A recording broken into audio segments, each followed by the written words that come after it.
What to you are the biggest challenges that Nicholls defense presents to you? They run really, really well, and they're physical on their front seven.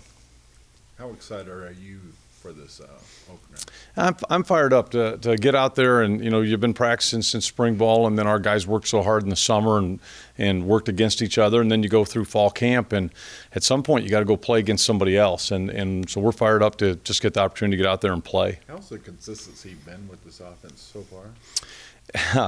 In practice, obviously, I feel pretty good with it. Especially when our ones are going, I feel like we've been consistent and we've taken care of the football, which is one of the main concerns every day is take care of the football.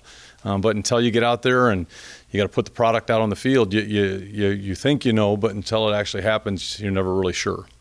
They return their quarterback. They return their leading rusher who had almost 1,000 yards. I mean, how deadly is it? Obviously, having guys with experience back there for them.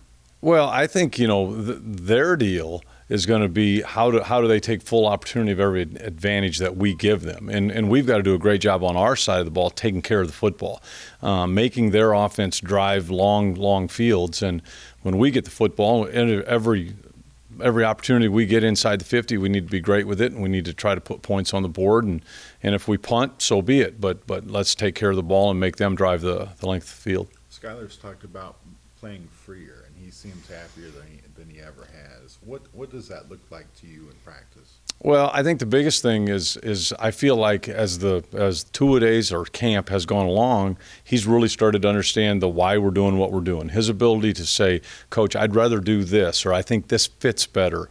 I'm all in. I'm good with it because he's got reasons for why he's saying that. It's the normal deal where when somebody says, hey, Coach, let's take some shots, let's throw it down the field, and you want to say, well, give me some options.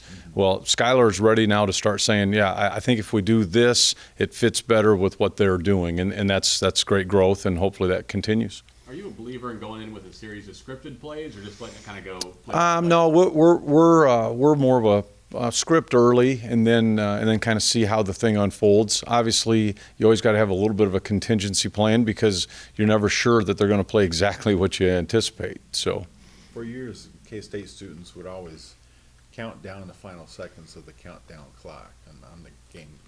The play clock. Mm-hmm. Is that something that we'll see this year? Oh, I don't know. That'd be up to them. I don't know if they had that orchestrated or what. I don't know, but it's not been something that I've really had or dealt with or talked about. So, do you anticipate taking down the game clock? Yeah. You're talking from in general. Kansas State would use if it happens to be, it happens to be. But unless we're leading in the fourth quarter, we're not concentrating on making sure that the game clock's rolling down. Because how many different receivers do you see you guys realistically using? I would hope 5 to 6. It just kind of depends a little bit on how the game flows and how guys play.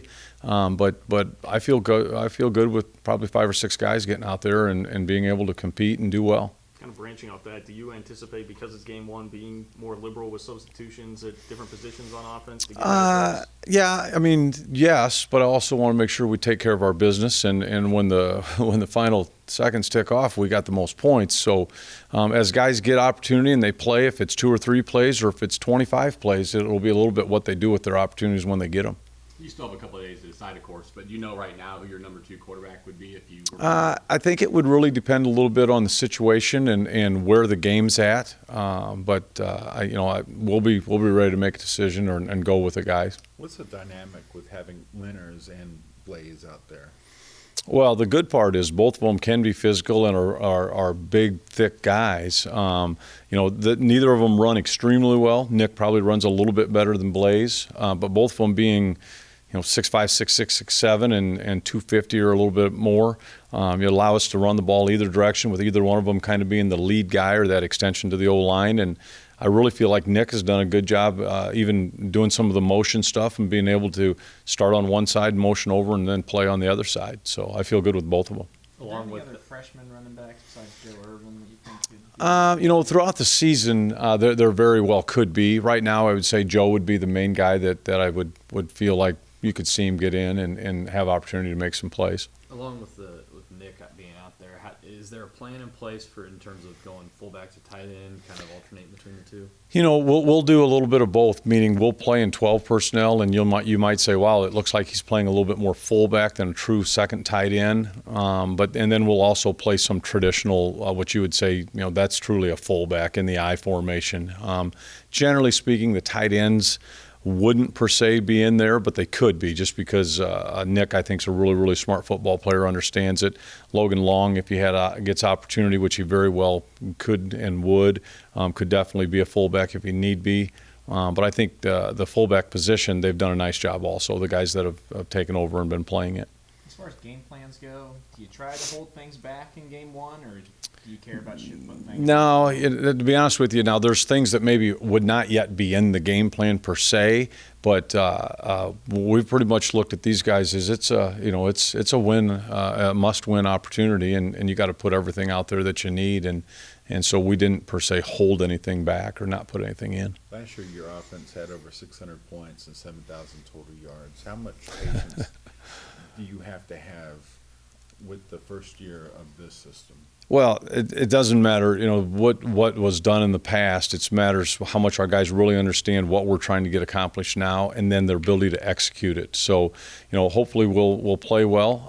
I think our guys are ready to play. I think they're chomping at the bit to get the opportunity to get out on the field and see where things are at. And obviously, we're going to preach to them about taking care of the football and scoring points when you get opportunity. When it comes to rotating players on offense specifically, is that your call, position coach Kleiman's, or it's a little bit both position coach and myself, and then obviously Coach Kleiman has the final say. But we talk a lot as a staff, or where guys are at and when are they ready to get in, and what opportunity are we going to give those guys, and then them taking full advantage when they do get the opportunity. I know Colin is going to be up in the booth with you. Is that typically what you've done with a quarterback coach, or does it just depend? It depends a little bit on the quarterback himself. If we had a true freshman starting quarterback, Colin would be on the field.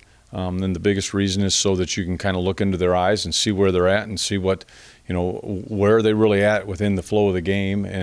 But I think with Skylar, the amount of plays he's played, Colin will be fine with being in the box.